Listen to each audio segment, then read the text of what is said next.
In this thing, man. Get 'em. This is your host, Junior the Truth. 78 Sports TV here. Black Fight Fan TV. It's your boy Chicken TV. This ain't Combat Sports. Bloodboxing returns. What's good, Fight Fighters? Matches going. K Black Box, NBA, Beverly Rose Boxing and Entertainment. Cali Enigma, Boxing and Sports Network. It's your boy, Bloodboxing Sports TV. Smoke City. Yes, indeed. Yes, indeed.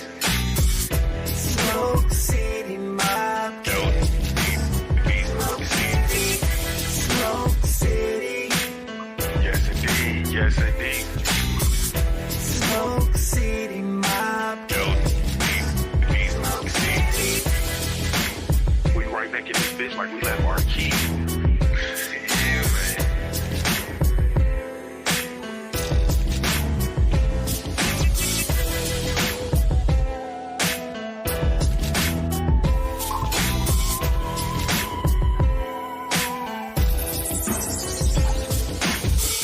Smoke City.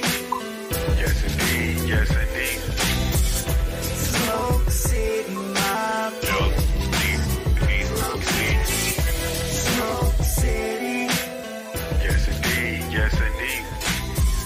Smoke City Mob.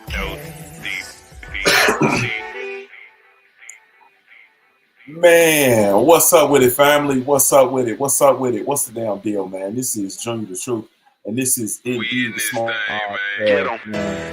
This is your host.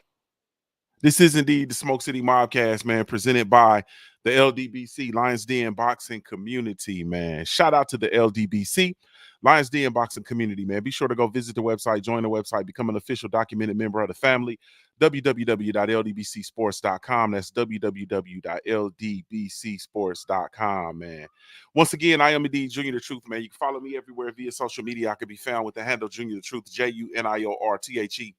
TRUTH, and that's over all the social media platforms, man. But if you're really looking for me, you can catch me over on the Punch Junkie Network, the last place in the world for real fans of the sweet science, man. Y'all be sure to come check us out, www.punchjunkie.network, or you can access it from punchjunkie.com, man, www.punchjunkie.com.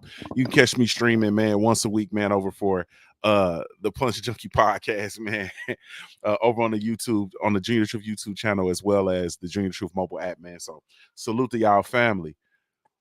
My brother, Ready Mack in the building. What's up with it, bro? The motherfucking deal. They ready boxing in this motherfucker, know what I'm saying? A nigga that started this stay ready shit, know what I'm saying? You feel me? I even got motherfuckers like Canelo saying this shit, know what I'm saying? I told you, man. I seen that and I said, whoa, Kemosabe. Nigga, I'm worldwide, you feel me? Yeah. I said, stay ready. Whoa, wait a second, Nello. Not so fast. You feel me? I'll be on my Lee Corso. Not so fast. You feel me? I only know one stay ready. You understand what I'm talking about? I only know one stay ready, man. You gotta put a works cited on that, or I might have to go ahead and play a trademark, man. It ain't number 3 racks. You're gonna have to, man. You're gonna have to trademark that, bro. They got to come on in. When they say that, they gotta cut a check like Michael Buffer. You feel me? You know what I'm saying? On TV, and I'm suing. Yeah, for real. Like, man, I be hearing it. I be hearing it floating all around these boxing airways, and I say, man, hold on, man. All I'm gonna start doing is sending cease and desist. That's it. Yeah, man. What's up with you, bro? How you feeling? Man, I ain't gonna lie to you, bro. I'm gonna tell you. You want to know? I'm gonna tell y'all. Everybody for the laugh. So today was leg day. Oh man. So I'm in that motherfucker. I'm hot. It's hot in the gym. My gym ain't got no AC, so it's hot. Oh, that's good. That's good work. What? That's good work. I got my 2 miles in. I got my leg workout in. So shit, I done came home. Mm-hmm. Shit, I forgot to turn the dishwasher on, so I didn't turn that bitch on. Made me something to eat. I go eat it. I sit down for a little bit. You know what I'm saying? I get up, go put my plate in the sink and shit. I look on the floor. It's water on the floor. I'm like, what the fuck? I grabbed a mop. I had to mop this shit up. Now, mind you, I still got on my clothes that I went to the gym in. And I work out in black Air Forces, by the way. So I didn't mop the floor up. But imagine you stepping on slick flow with black Air Forces on. So y'all know what happened. Y'all know what the fuck happened. And you got wet. What? Feet in the air. hands flailing, arms flailing. I didn't even try to brace and catch myself. Nah. I just laid there for a second. Yeah. Then I got up and saw you sent the notification. I clicked that bitch.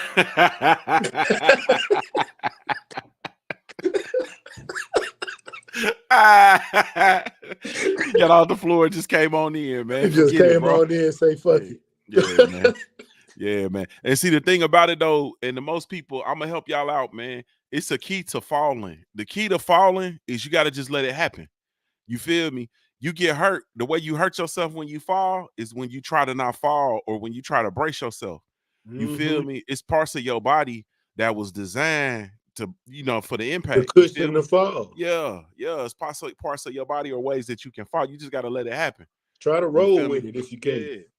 You got to try to roll with it. You feel me? Try to roll with it. You definitely try to hit that backside, not your tailpipe. But that's the where backside. I landed my tailbone. So I'm good. Yeah. So you got to fall. You know what I'm saying? Like, y'all don't know nothing about this. Well, y'all do now because it's 2023 and the world coming to an end. But like when it get icy outside, you feel me, in Ohio, like you hit that ice and you just got to fall.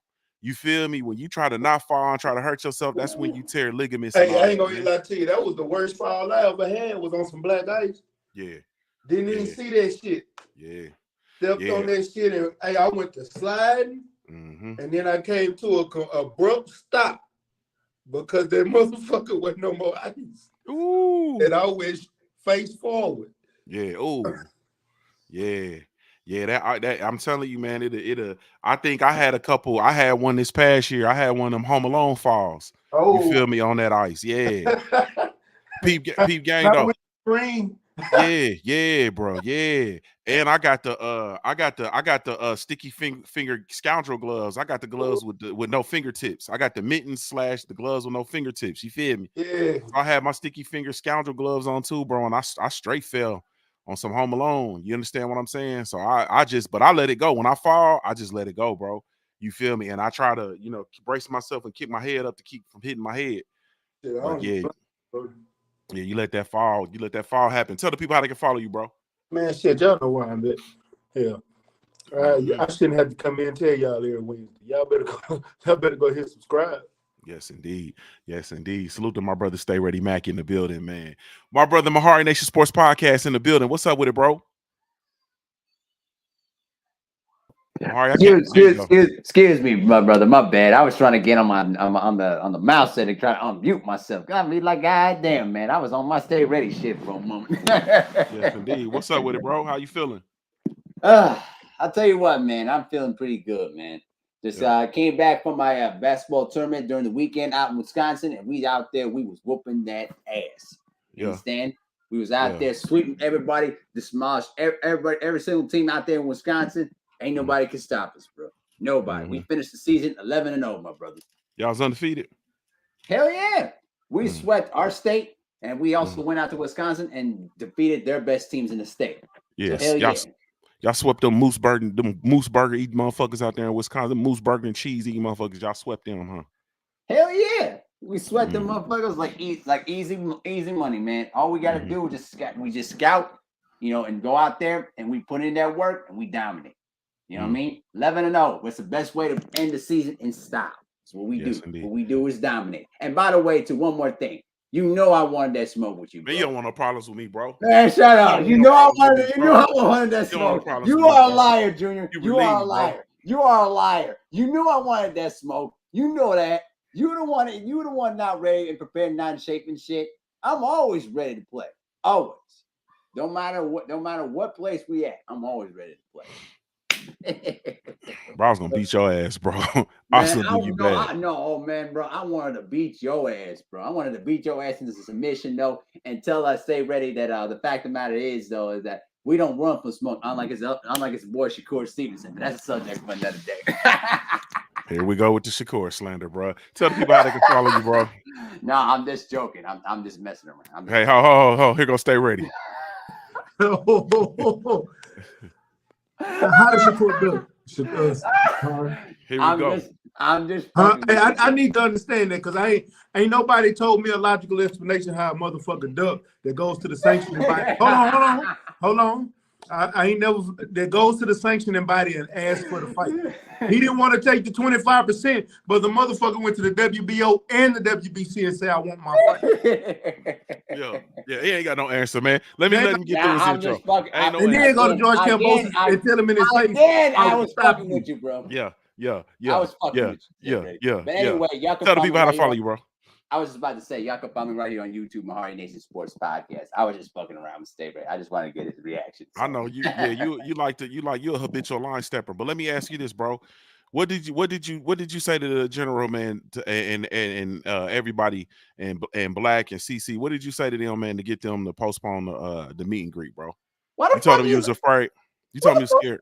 What the fuck are you looking at me though, bro? I ain't got nothing to do with that shit. I ain't got nothing to do with that shit. And you know for a fact that I don't run from smoke. You was scared, bro. No. I was gonna confront your ass, and I was gonna confront Mr. Supreme Dynasty's crazy ass. You was scared, bro. Man, shut up. I'm right here right now. I'm right here. I'm sitting front center. Salute to you, man. Did you tell the people how to follow you? You did that already. I just did though, bro. You just too blinded on the fact that you thinking I'm ducking from you. But the fact of the matter is, you know I don't run from nothing. I do, man. Hey, man, I think you're running, bro. But it's cool, man. You still my little brother, man, and I still love you. But I was gonna bust your ass, bro. Man, please. You ain't gonna do shit. All right. Salute to my brother, Supreme Beast Boxing Talk, aka Cadillac Red them boys. What's up with it, man? Wow, what's happening with it, Junior? What's going down with it? Yes, indeed, man. Yes, indeed, man. Ain't nothing to it, bro. Ain't nothing to it, man. Tell the people how they can follow you, bro. Shit, man. Y'all already know, man. Y'all follow me right here on YouTube, Supreme Beast Boxing Talk.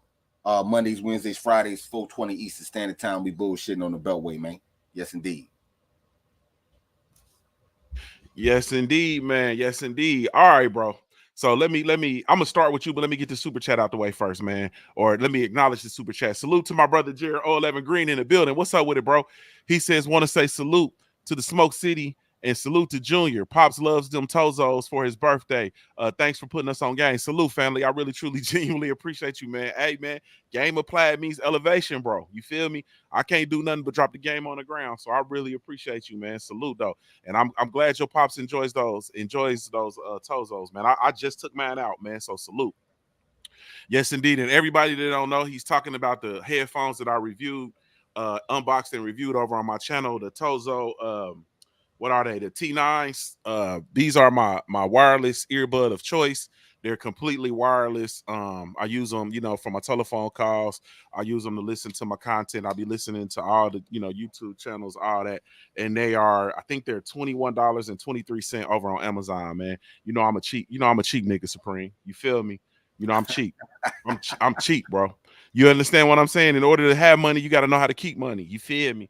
So I don't have no Apple AirPods. I don't have none of the Samsungs. I don't got none of the Jabras. I wish I would pay $250 for a pair of earphones. You feel headphones? You feel me? No, sir. So anyway, that's what he's talking about. But salute. I'm gonna come to you first, bro. I'm gonna start with you. And salute to everybody in the building, man. I see y'all coming in. This is a big week, but I don't want to be before here long. You understand what I'm saying? But I definitely want to get in here and get to it, and we got to get some straightening, man. So we're gonna start with let's start with this here, man. You feel me? Let's start with this here, bro.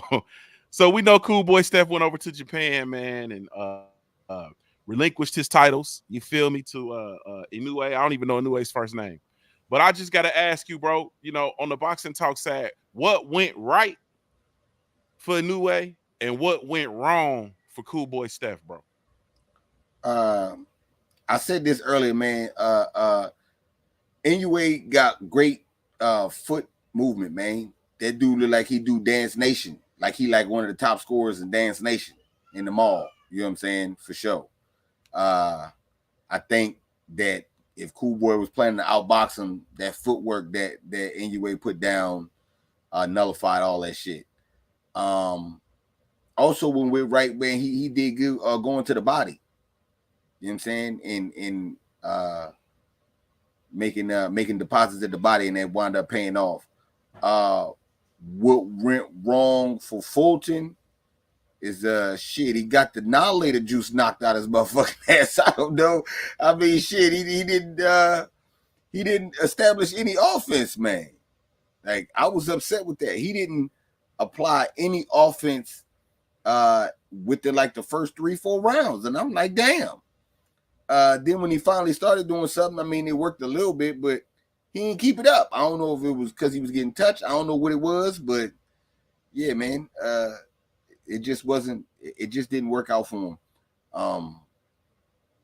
Yeah, bad showing. But I think he's still young enough. He's still able to bounce back. He'll be able to, you know what I'm saying, get it together. But as far as Inoue, man, I don't know, man. He might fuck around, go undisputed at 22. You know what I'm saying? He might. Or he'll fuck around and lose his unification if he fight my guy at 122. King Dynamite Carlos Jackson. Whip his ass. Believe that. Gotta pay him. Gotta pay my man. Don't do my man dirty. Don't do my man dirty. Gotta pay him. Gotta pay him. But he'll whip that boy ass. You know what I'm saying? And I said it. That's what I got, Jiggy. Facts. Salute to Los Jackson, man. And I need him to pay him so he can get my brunch. You feel me? He Los owe me one of them Sunday brunches, bro, because we bet on the I think it was a Canelo fight. You feel me? He owe me one of them brunches, man. So yeah, salute to Los Jackson, man. Let me come over here to my brother. Let me ask my brother Mahari. Let me get you in here. My brother Mahari, same question, man. Cool Boy Steph versus Fulton. What went right what went right and what went wrong in that fight? Well, I was working during the when the fight happened, so I had to catch the highlights. But I will say that I think the one thing that really just, to me, what Fulton did wrong was he fought off the back foot. He really, you have this size, you have the pretty much the length and advantages over Inoue, and you didn't utilize it. You basically mostly fought off the back foot and gave too much respect to Inoue. And basically, that was pretty much the set and tone of the match. Then pretty much when I was watching the assessment throughout the fight was that the fact that, you know, Inoue had excellent timing with his jab, you know what I mean? Great timing with his jab, excellent body work, and pretty much he got Fulton off balance and confused. It felt like Fulton had no idea how to make any sort of adjustments. And then around the 8th round, when Inoue caught him with that right hand, I got to tell you, that was scary looking to watch that. When he got hit with that right hand, when Inoue hit him with that right hand, it was just pretty much I thought he was dead for a moment. But, you know, Fulton got up. He tried to get back into the fight, but Inoue was just too much. Now, we could talk about the raps and everything else or the drug test and everything else, but in the end of the day, what we have to understand here is Fulton could have walked away from this fight if he didn't feel comfortable doing it. And he decided to continue on. But I will say that the Japanese fans do get some respect in this aspect. When the fight was over with, they gave Fulton his respect and his props. That I will say that was pretty rewarding to see, because we rarely see that even in today's, you know, boxing here in America or in the UK for that matter. So that's my 2 cents. Then I will say that for Inoue, I think that the one thing that he's going to have to really work on here is that when he is going to go against a guy who knows how to utilize his advantages, what will he do against a bigger guy at 122 or 126 that will use his size and try to cut the ring off? That's what I'm going to be more interested in seeing from Monster Inoue. But he did his job, and he got the victory. And he proved his point of why he's one of the best pound-for-pound fighters in the sport. Is he in the top 5? I would put him in there. Top 3? That's going to be up for debate.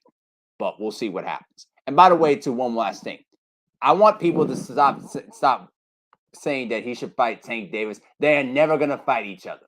So I don't care if Inoue said that he wants that fight. That fight's never going to happen. They're both in completely separate weight classes. It ain't going to happen. So just let it be, guys. I disagree with you, bro. Let me come in here. I disagree with you because I believe that Inoue is going to be on a quest to move up. I think all of this,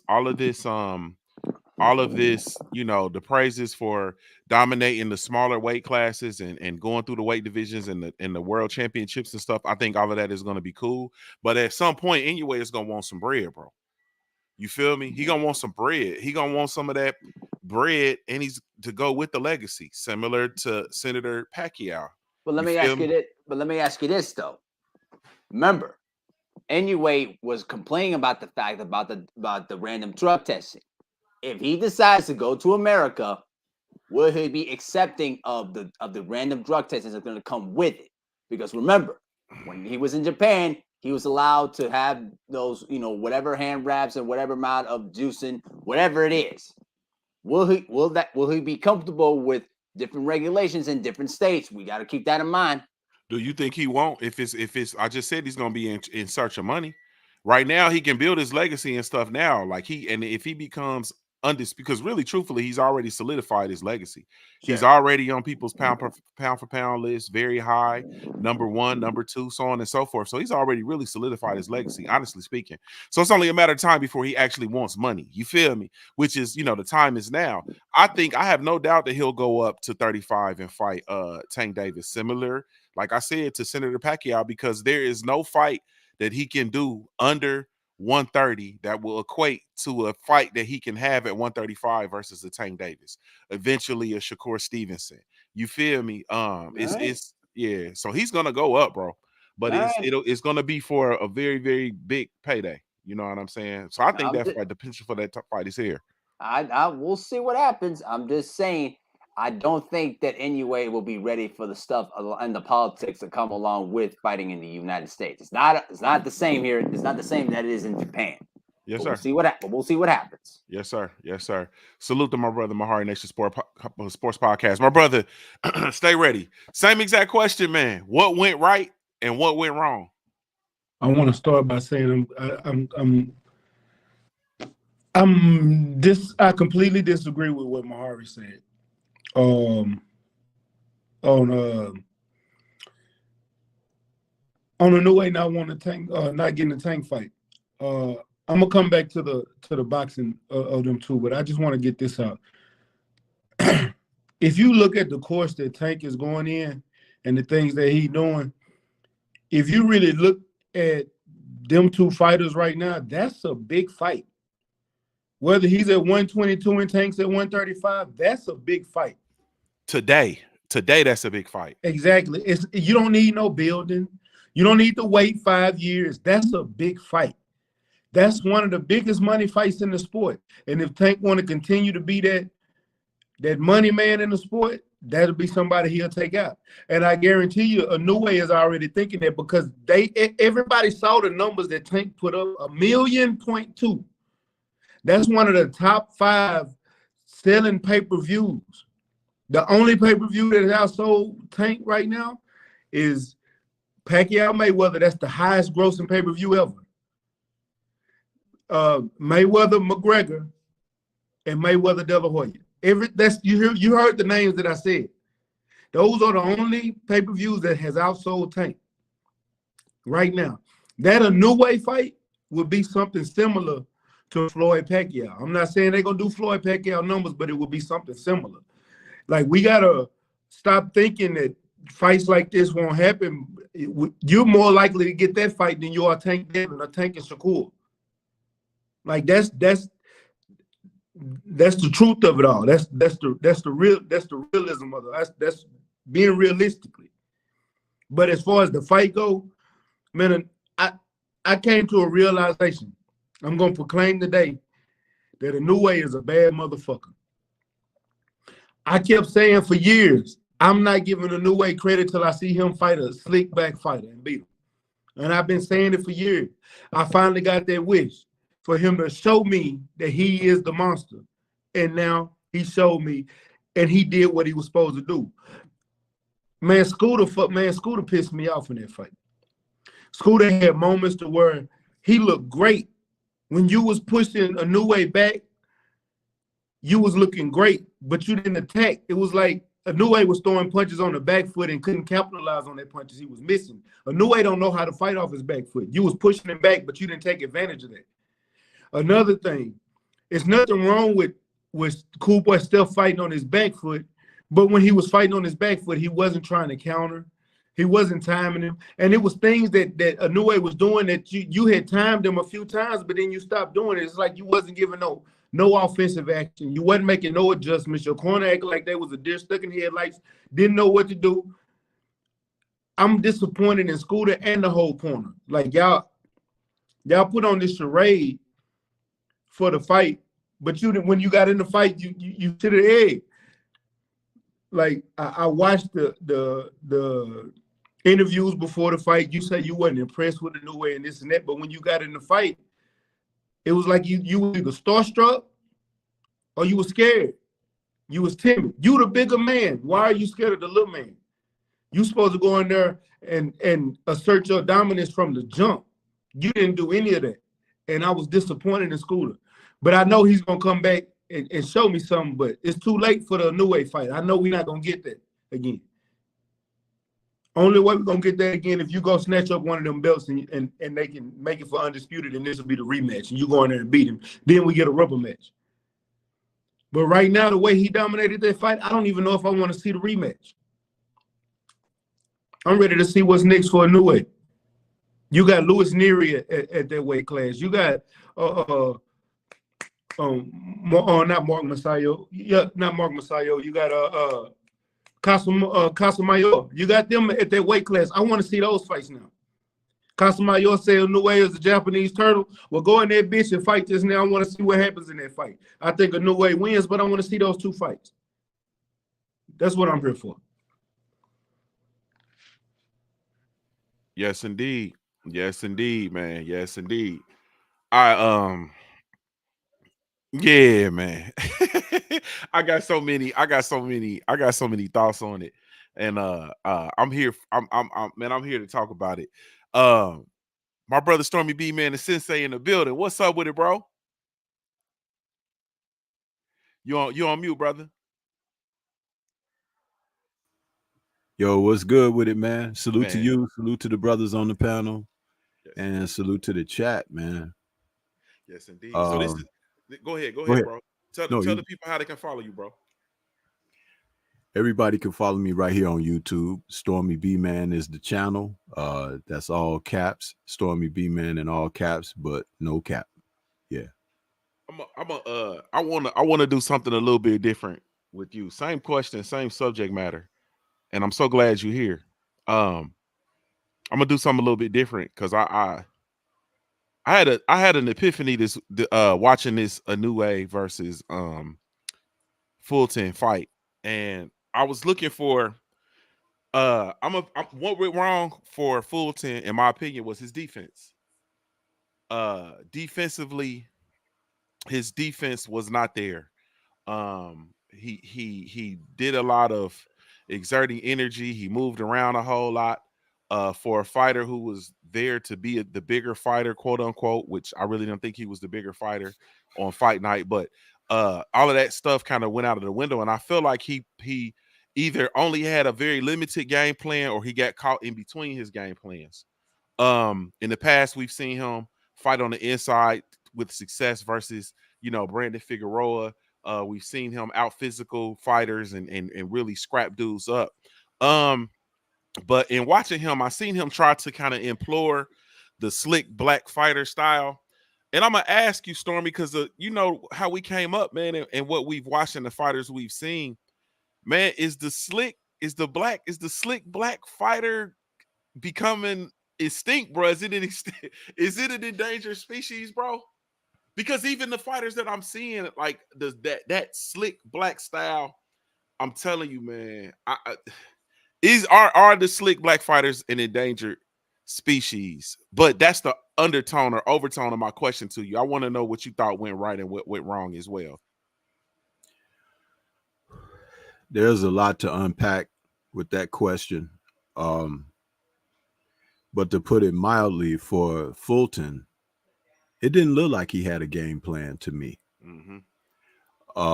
I had a conversation with my brother Scrapbook Boxing earlier today, and I brought up to Scrapbook about the Tyson Holyfield fight, the first fight, and something that Holyfield had to go through in training with Don Turner and Tommy Brooks, who were prepping him for Tyson. And if people can remember back to that era, Holyfield was coming off of a very poor performance against Bobby Ches. Tyson came off of the farce that was his fight with Bruce Seldon, a punch that didn't really land. They called it a knockout, but a lot of people were left unhappy with that fight. So Holyfield and Tyson was next. And the only reason I believe that Don King made the fight, because he kept Tyson away from Holyfield for a long time. I think it was because of Holyfield looked so bad against Bobby Ches. The reason that I'm mentioning the Tyson Holyfield situation, because Inoue shares some attributes that Tyson utilized and enjoyed early in his career, which was he had a elusiveness when it came to, people trying to throw shots at him. He had a wonderful way of being able to maneuver out of the way of punches and counter at the same time. But one thing people crossed out and they didn't pay attention to was his foot speed. Tyson can beat you to a spot and be throwing a shot at you with power in both hands, and he punched in combination back in those times. Inoue was doing the same thing. He has always been doing the same thing. He can punch in combination with power, both hands, but his foot speed is markedly underrated. And in my breakdown video for the fight, I had said that the one thing Fulton needed to do was not let this man hit him. At least you're going to catch some shots during the fight, but not to take too many shots cleanly and things like that. But from the opening bell, he seemed he resigned to not getting off first, not doing it, nothing. He was posing. What I mentioned about Holyfield training for Tyson was Don Turner and Tommy Brooks brought in several sparring partners, and Tyson was always good at out the gate. When the bell rang, he'd rush over there to you and jump on top of you. Well, Holyfield's camp, when he started the sparring sessions, consisted of them setting a clock. And the clock was like a 30-second clock. The bell would ring, the sparring would start, and the guys were directed to jump on him, go kamikaze, just balls out. And Holyfield's job was to fight them off for that 30 seconds. And when he didn't do well, they would stop the round, start it over again. It took him 2 weeks, Don Turner later explained after the Tyson fight, that Holyfield finally made an adjustment. One of his sparring partners at that time was a young David Tua, who could emulate Tyson pretty good at that time. Once he got that down pat to be able to stop that 30-second onslaught, then they went to regular sparring after that, because they felt that that was key for him to be ready. When the bell rang, to be ready to go to war. You didn't see anything like that from Fulton, and you were fighting in a foreign land in the guy's backyard, and pretty much a lot of things stacked against you. So you needed some semblance of a game plan to be able to get through the early goings, because guys like that, they have a lot of fight in them early on. Emmanuel Stewart told Lennox Lewis the same thing about Tyson when he faced him. He was like, all that, when the bell starts and he comes out, he's like, that's all, that'll wear down after a couple of rounds. He's like, you tie him up, you use some strength, you push him back, you walk him back, and all of that energy, it'll dissipate early. Well, if you notice, early on, Fulton never tied Inoue up. He took a lot of shots to the body. That stabbing Floyd Mayweather-like jab to the pit of the stomach was really hurting Fulton, and that really sapped his legs as well. It was really an embarrassment because they looked so unprepared. And I'm sick of people anointing fighters who have not been proven. And when you say proven, you're talking about someone who has to go through something to persevere, to where they were maybe had to pull victory from the jaws of defeat, where they had to come from behind, where they had to adjust during the midst of something. Otherwise, they would lose, because the fight is about ebb and flow and adjustments. And sometimes when a guy makes an adjustment, a fighter can adjust to your adjustment, so you have to have another adjustment to make. We're not seeing this from a lot of the guys that are fighting today, and people are anointing some of these fighters as great, but they're not, because they're unproven. If you think fighting Brandon Figueroa means that you're proven, it's not. Brandon Figueroa eats punches like Ritz crackers with hors d'oeuvres and everything on top. And Inoue would have probably finished Figueroa within 2 or 3 rounds, because he gets hit. So you need a semblance of a game plan. Is the slick fighter, the black fighter, outdated or whatever? Absolutely not. If they are totally adept, if they have a full toolbox of things to do. Remember, in his previous fight, Jerron Boots Ennis was catching hell from the people when Karen went the distance with him, right? And they were reading him the riot act and everything, but he beats up on this guy, what's his name? I forget, that he just fought in his last fight, a guy who fights with his feet in cement, and he looks great again. But we've never seen Jerron take one on the chin and get rocked and have to make that decision, bite down, come back, and do this. Am I trying to go against Jerron? I'm saying no. But when you are out of an element of comfort, when someone can put you in a place where you've never been before, you don't know how a guy is going to respond. And we saw heavy evidence of that with Fulton against Inoue. And once Inoue recognized that the guy didn't have a game plan, he really began to open up on him and beat up on him. I had spoke to Drew Titan after 3 rounds. I said, if this man keep fighting like this, he's getting stopped. And in the 8th round, he was stopped. So it's like, I could see the writing on the wall, and I saw the writing in the wall going into the fight. I favored Fulton, but I said, if you let this guy hit you, you'll be like Georgie Benton once said about getting hit by George Foreman, you'll be the deadest SOB in the cemetery. And that's what it was. Yes, indeed. Yes, indeed, man. Yes, indeed. Hey, man, salute. I was wondering, there go main event, Mark. I was wondering if the chat was dead, man. The chat's kind of dead, man. What are y'all doing? You feel me? They're listening. Man, they soaking up game, man. Mm-hmm.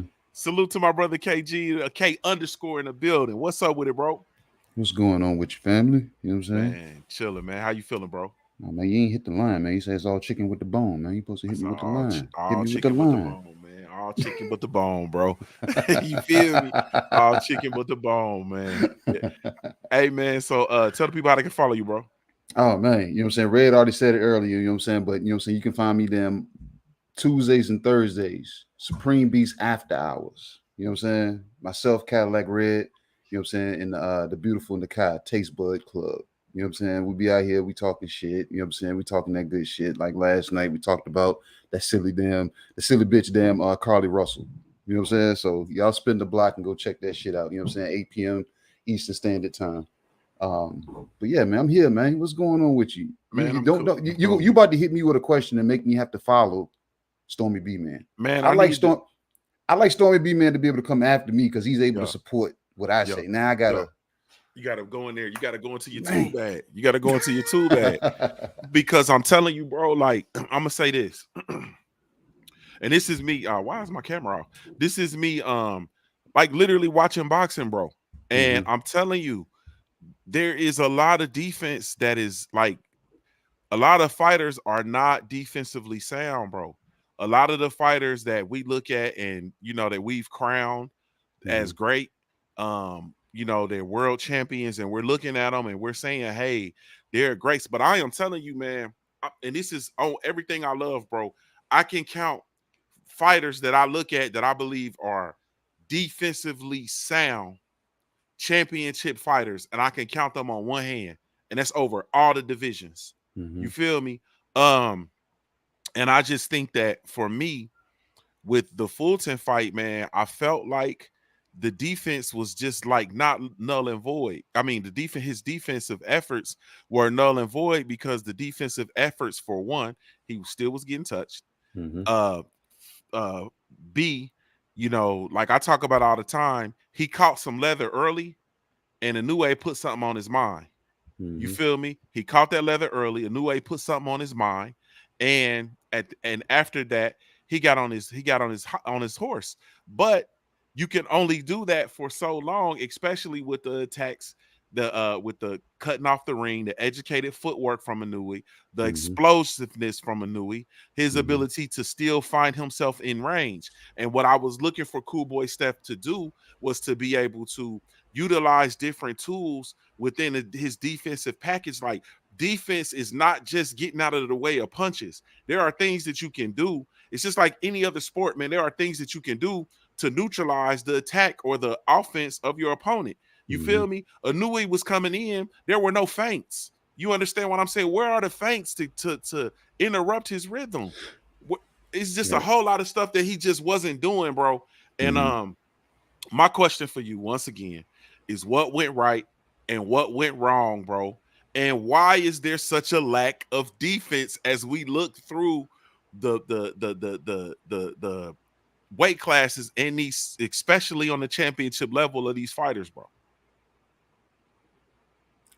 A lot of this shit's not being processed in the gym, Junior. A lot of these guys, they find drills that they fancy, and they get caught up in that drill, and sometimes that drill might not fucking consist of defense.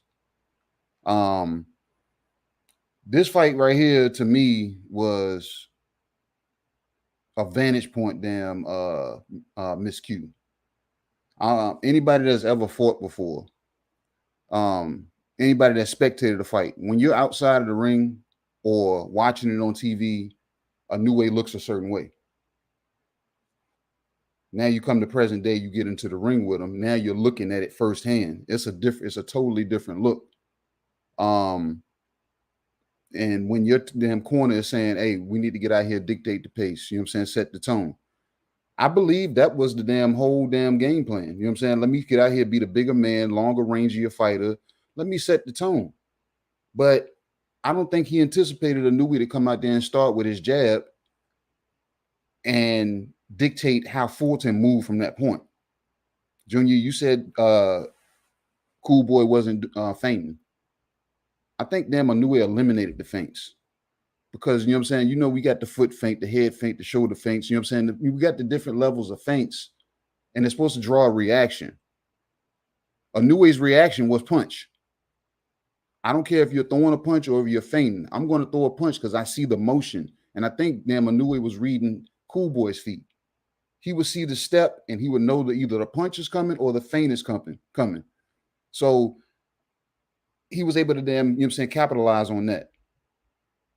Starting that in the first round when he started stabbing to the body, that's what Inoue did damn good. You know what I'm saying? He set that tone early because now Fulton can't make he can't make, you know what I'm saying, he can't read the adjustment change. He can't read the damn level change.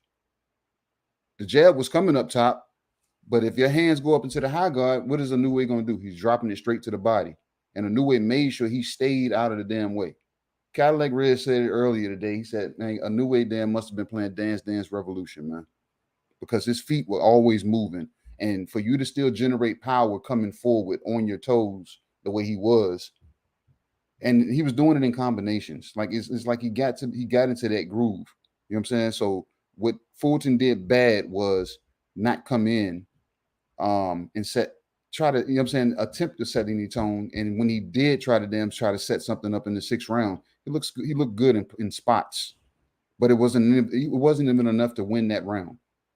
So Inoue pretty much found the damn tone and rode that tone. It's like, you know what I'm saying, almost like a damn person that can freestyle on a beat. He found that beat and rode the fuck out of it. You know what I'm saying? I don't think he was intentionally looking for the knockout, but he kept setting it up. He had Cool Boy drunk off that stab to the body that as the fight went on, you can almost see the transition of a combo coming behind that stab to the body. That's what we got in the 8th round. We got a clean stab to the body, right hook to the head, watched him stumble, patient enough to wait for him to come back up to throw the left hook. You know what I'm saying? So it was a lot of patience on the Inoue side, and he pretty much took what we saw or wanted as a slick black fighter, and he froze him. He said, "You're in here with me now, and I'm going to touch you." And Inoue's touches, they're going to struck fear in Cool Boy, in my opinion, because he held his hands. It was like he was afraid of what was coming back in return. I heard Stormy say he didn't have a game plan.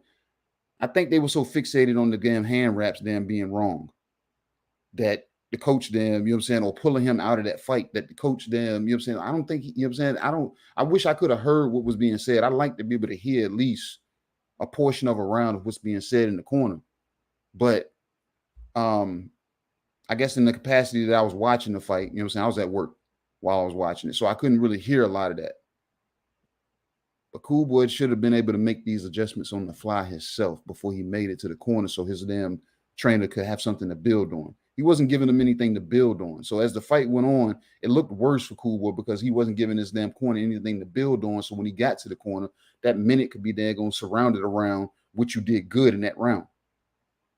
You can't look good with one punch, and then have a huge damn gap in between, and Inoue is damn carving you up with the feet. He's stepping around you. Every time Cool Boy went to go lateral, this motherfucker would beat him to that point. And he would beat him there and meet him with something. So me personally, based on the damn hole that damn Cool Boy had dug himself into, me being, the trainer and having that mindset, I'm doubting myself right now. I don't even think I would have been able to talk him off that ledge based on how deep he damn walked himself into the hole. You know what I'm saying? Because I'm like, bro, you're not giving me anything to build you on. So he did a lot of that wrong. And like I said, and it didn't assist the damn corner because the corner couldn't read Inoue.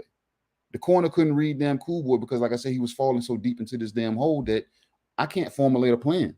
So I believe it got to a point they didn't know what to say to him. So all of that went wrong with him. And Inoue just took full advantage of it and watched movement. He didn't care about punches. He watched movement. Every time Cool Boy moved, he said, okay, I've seen that before. Throw 2 punches.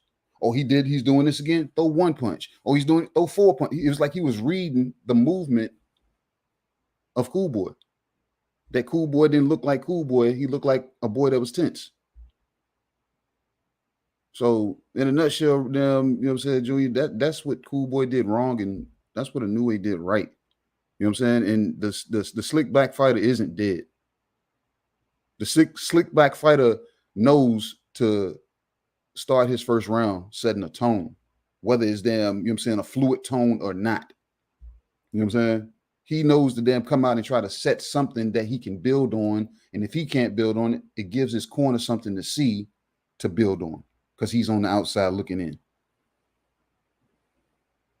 So let me take you to the test then real quick. Mm-hmm. Who give me a who's a slick black fighter? I'm looking back before he took his L. Austin Trout was pretty slick to me. Bro, Austin Trout is retired damn near. I'm talking about today. So you saying currently? See, that's why I said I'm looking back. Yeah, we could do because I mean, if that's the case, we got Mayweather, like we got Sweet Pea. Like I'm talking about slick black fighter. I don't want to call Boots a slick black fighter because he's a hybrid of that. You know what I'm saying? It's plenty of people who can be slick. Like Tank has slickness and he's a hybrid, if you will. But I'm talking about the slick black fighter, bro. Like on their feet. Hold on. Let's talk about this. Let's bring everybody in here. Yeah. The slick black fighter in 2023. The slick black fighter. See what I'm saying? Like it ain't supposed to be this hard. Can I offer up It ain't hard. It really not. Who? But you got Shakur Stevenson is one. He's one. Yeah, he's one. He's one. How about Devin Haney? Devin Haney's really not that slick fighter like that.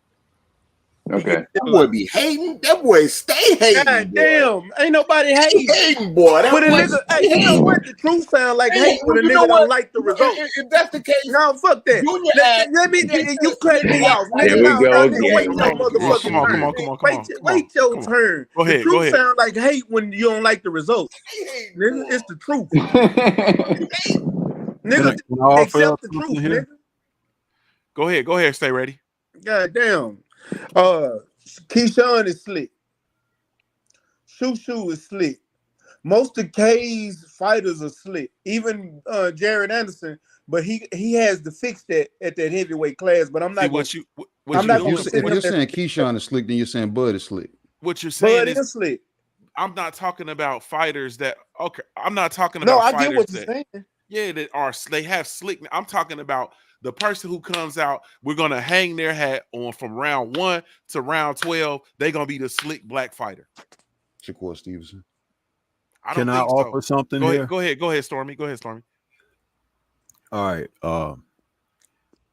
Perfect example. Though it's not the men, it's the women. Clarissa Shields went over to the UK to fight Savannah Marshall. Now, Savannah Marshall was the noted puncher in that fight. But Clarissa had a game plan. And one of the things that they asked during the build-up to that fight, Clarissa, what are you going to do when you get hit by Savannah's power? You know, it's like, she was like, I'm going to hit her ass back. You know what I'm saying? And it was like the mindset also with the experience of knowing what to do because you are experienced, seasoned enough, and trained up for come what may. In the fight with Marshall thought that she would be able to walk in on Clarissa and fire those big, powerful shots, even though she outweighed Clarissa on fight night by 30 pounds. But every time Savannah threw a 1 or a 2, Clarissa responded with 4 or 5 combinations.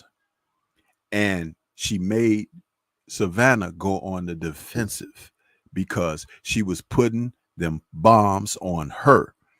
And even though Clarissa may not have the same type of punching power for someone that's weighing 30 pounds more, what she was able to do was stave off some of Savannah's offense. And then she mixed in a great assortment of body shots as well. And then would get all on the side, not step straight back, not run back on the back foot, but she would come out on the side and make Savannah have to move her feet in a way that she wasn't comfortable moving her feet. And the fight went that way the entire time. That's why she was able to win the decision like she did, because not only did she outsmart her, she outfoxed her, she outboxed her, and she outfought her. But it required work. She even later mentioned she got hit with a heavy shot from Marshall and couldn't see for a few rounds. So imagine that. You're in there with a puncher and you can't see. But we never saw that from her. We never saw any sign of weakness or some type of resignation. She fought harder. Where was that in Fulton? Where was the pride? Where was the Philly pride? Where was all of that stuff that you like to hang your hat on as neighborly in the sport, as a representative? You need to be able to carry the weight of that in your actions. And if you've never been put to the test of doing that, and you're outside your own country and things of that nature, you're going to have some problems. And that's what we saw. That doesn't mean he's not capable, but this was a good lesson. It was embarrassing. My post-fight comment on that was he embarrassed. I felt embarrassed watching his performance because I know he was capable of fighting better than what he did, but I am not going to pamper and powder him. It's tough love because it's a tough sport. And he never showed in that fight, I'm going to hurt his ass. I'm going after him. I'm going to put something on his ass. We never saw that. We saw him sitting there posing and taking pictures and everything. And Inoue was like, oh, you're going to stand there? Fat, right upside his head. So it's like, this is X's and O's, man. And when you have to be honest with these guys. No, we don't hate him and want to see him lose. We want him to be the best that he can be and perform in that way. And he did not do that. He didn't. And that's to the degree that people are saying, oh man, he sold his belts. Yeah, facts. I mean, come on. Facts. Do you really want to be looked at like that? And I also mentioned a word that is not popular with fighters. Coward. Cowardice is something that happens in the sport of boxing, but people are afraid to say it. They go uncheck because fighters nobody's scared of nobody. You feel me? Exactly. Because nobody's scared of nobody. Did you ever see in that fight at any point where Stephen Fulton went for it, Junior? Did you see that? Never. Well, he had the one round, and even the round when he was pressing with his present, and it could be he was pressuring, or it could have been Inoue was taking the round off or whatever. But that time when he was pressing forward, and he never went for it. He never went for it. Hey, Supreme, you was talking, bro. Let me get you in here, Supreme. Yeah. Go ahead, bro. What was you saying? No, I was just saying, the question was slick back fighters, not Puerto Ricans. You know what I'm saying? Since he wasn't a good technical, you know what I'm saying? Here we go. Oshaki Foster. That's all I want. That's all I want to make sure. Oshaki Foster is a slick back fighter, slick back champion. Let's okay. So Prince Albert Bell. Prince Albert Bell, man, is definitely slick, man. We'll see him. Speaking of Prince Albert Bell, man, real quick. Speaking of him, taking place, he's on the fight card, the Friday night series, man, brought to us by our partners over at OTX Boxing in Atlanta, Georgia. They have a series of fights that are going to be featured on the DAZN. It's August the 4th, the 11th, the 18th, and the 25th. I have to go over to their website to get the actual names. I'll do that before we end. But I do know that Prince Albert Bell is the main event on August the 11th in Atlanta, Georgia. You feel me? In Midtown at the I think it's the OTX Arena. I think it's called. Yeah, I'll definitely be in the building, but I had to drop that because I told them, excuse me, that we'd be promoting and help promote this event series that they have. Also, I think I said Lorenzo Truck Simpson is going to be the main event on the 25th. Not sure if I said that or not, but I'll get the rosters and the fights in. So let me pull everybody out real quick, man. Let's get back to it, man. Let's get to the reason why everybody came. I'm at pause. I'm already we already way over, you know what I'm saying? But I just had to get some of that. I had to get that off my chest, man. I had to get that off my chest. You feel me? We're just gonna go and get to it, man. We're gonna go and get to it. Spence Crawford, man, the biggest fight in the sport of boxing in the last I don't know how long. You feel me? Hey, man, who you got and how? I'm going to start with you, Mahari Nation Sports Podcast, my brother. Spence versus Crawford this weekend, a long-awaited, highly anticipated fight. Who do you have winning and how?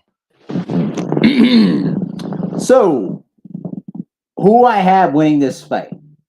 Well, I tell you, it's been a long time coming, and I've been waiting for this fight for years. But the choice is mine. I'm going to pick Errol Spence to defeat Terrence Crawford by unanimous decision. I just believe that Errol Spence is the bigger fighter. He's more defensively sound than Terrence Crawford, and he has more different ways to beat Terrence Crawford. And I believe that this fight is going to be a chess match early on. Then it's going to turn into a physical phone booth type of affair. Now, do I see them knocking out each other? Yes, I do. I believe that, with Terrence Crawford, he's going to have to find a way to hurt Errol Spence. And even if he does, will his power, have any effect against Errol Spence Jr.? We're going to see about that. But I do believe that this fight is going to go to the cards. I don't believe that this fight is going to end in a knockout. Because both of them dudes are too mentally tough and physically tough to knock out each other. I have a unanimous decision victory for Errol Spence Jr. But it's going to be a close fight. I promise you. And one other thing. Do not be surprised if the fight ends in a draw. Don't be surprised about that. But I'm gonna land my plane on that. Yes, indeed. Yes, indeed. I see what you did there too, man. I think that's slick. You feel me? I really truly think that's slick. My brother Supreme Beast Boxing Talk, man. Red, man. It's here. You feel me? It's here, bro.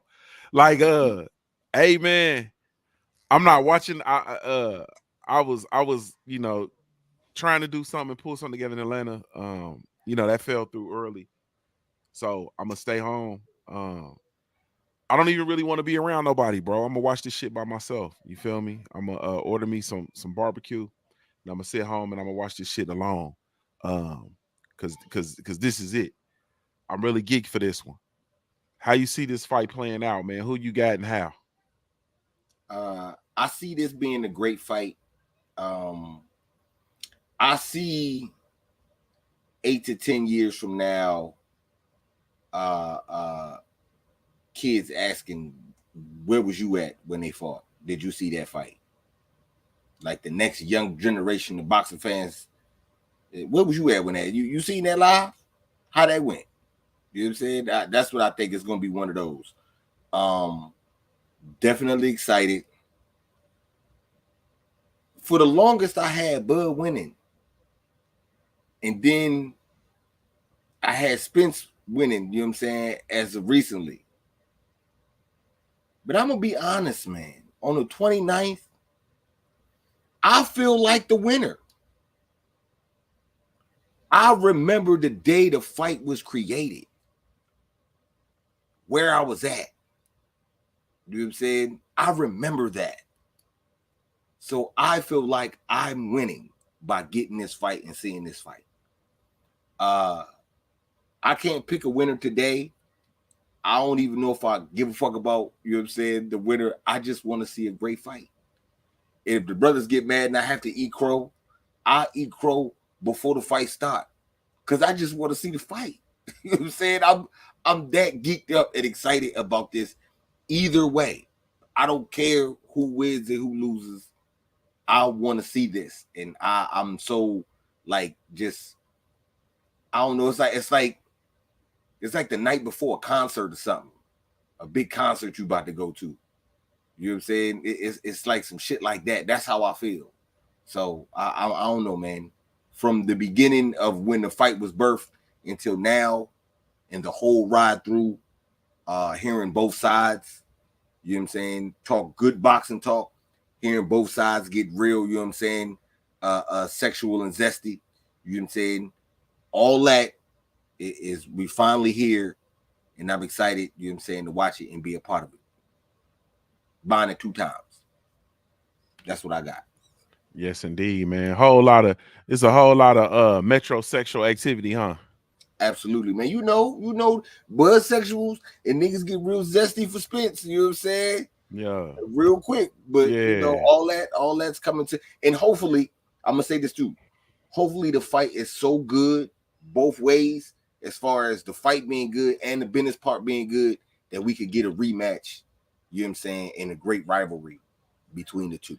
Yeah, I got a thought on it, and I said it, and I typed it earlier today, but then I got sidetracked what I was doing. I think one of the best things for the sport of boxing is for this fight to end in a draw.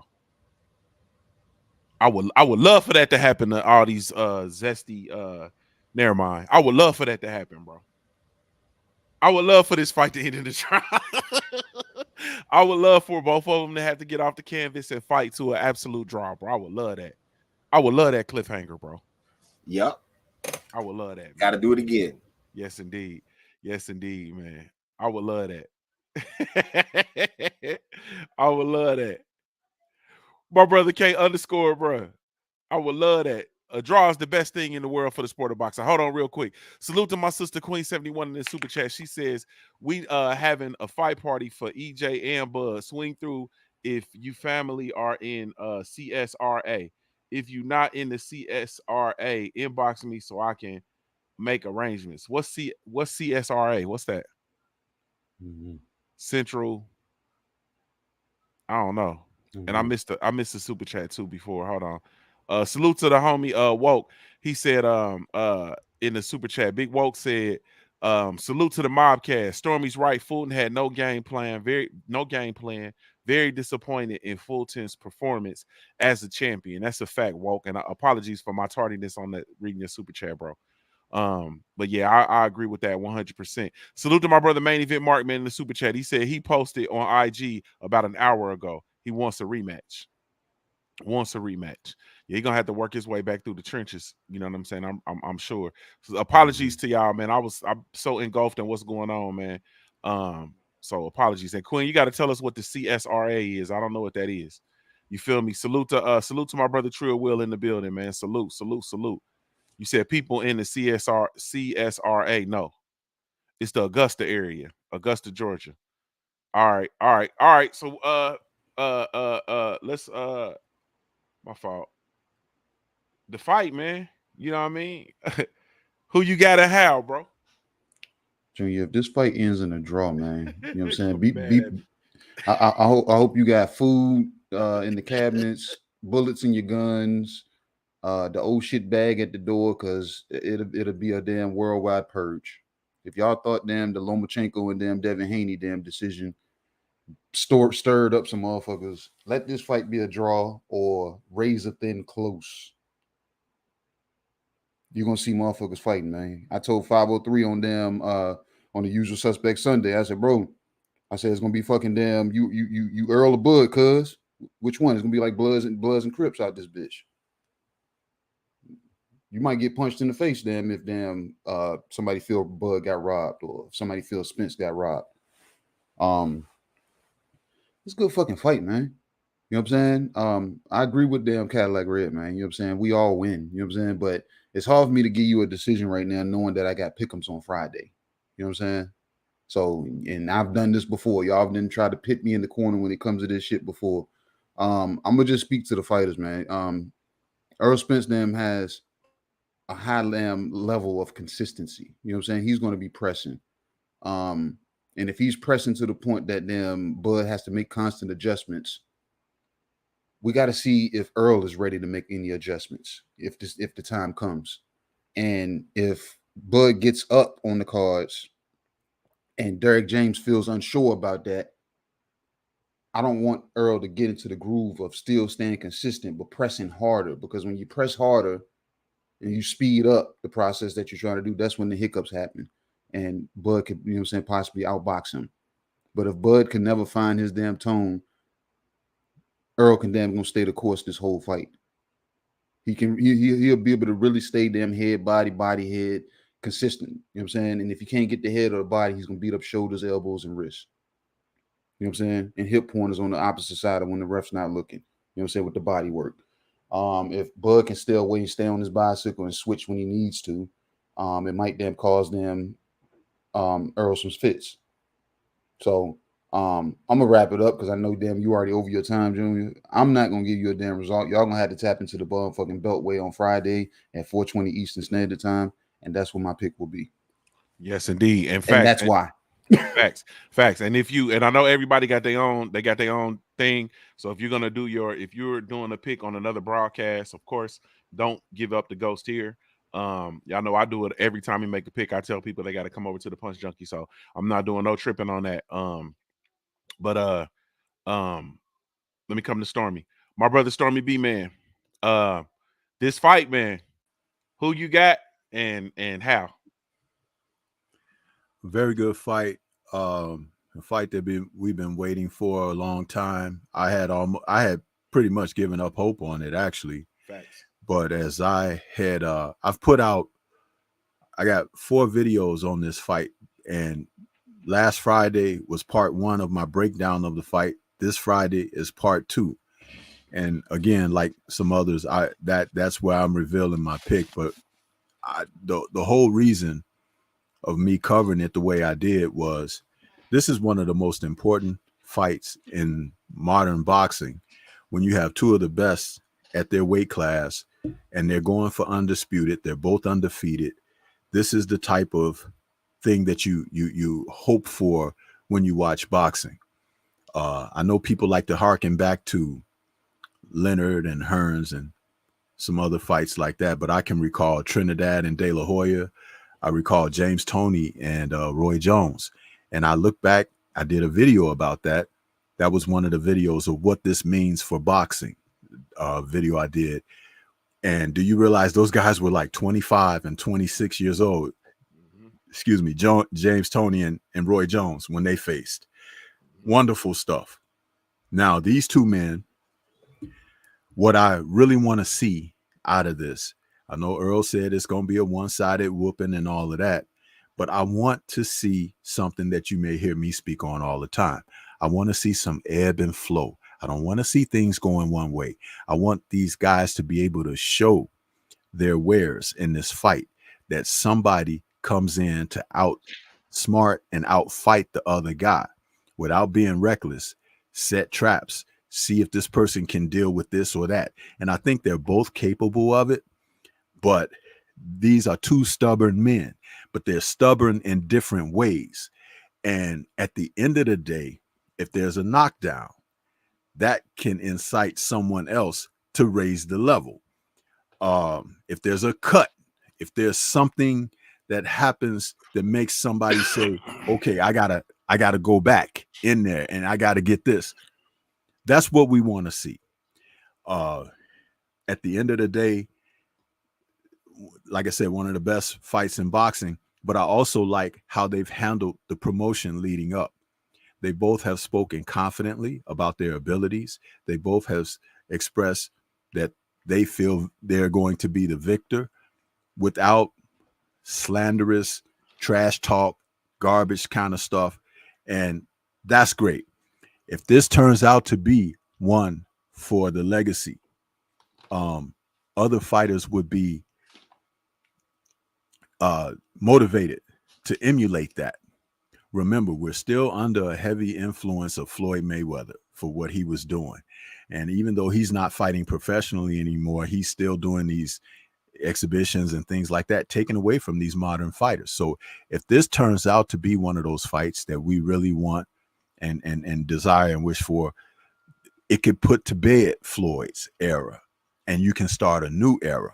It could be the Spence era, it could be the Crawford era, it could be the Spence Crawford era because of how they raised the stakes in the game. That's what I'm looking for more than anything.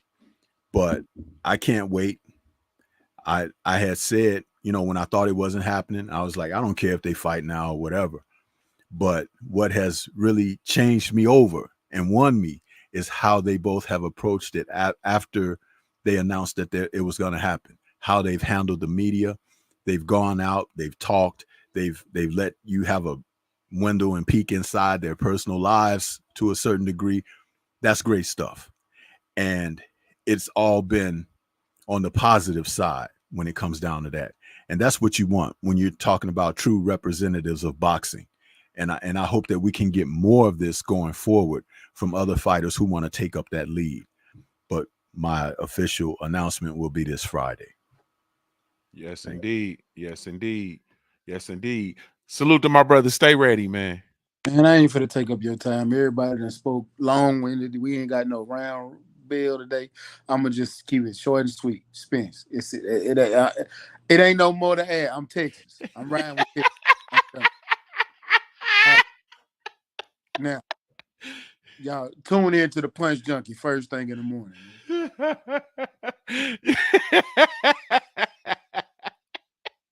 Hey, man, salute to my brother. Stay ready. Same thing for me, man. We'll do a call in, man, over on the Punch Junkie, and I'll reveal my pick, you know what I mean, and what I think, man. But salute to y'all. Really, truly, genuinely appreciate y'all, man. You have absolutely no idea, none whatsoever, man. Salute to the entire family, man, for following through. Salute to the LDBC Lions Den Boxing community. Y'all be sure to go visit the website, join the website, become an official documented member of the family. www.ldbcsports.com. That's www.ldbcsports.com. Hey, man. Salute to y'all. Really, truly, genuinely appreciate y'all. This is Junior True signing off.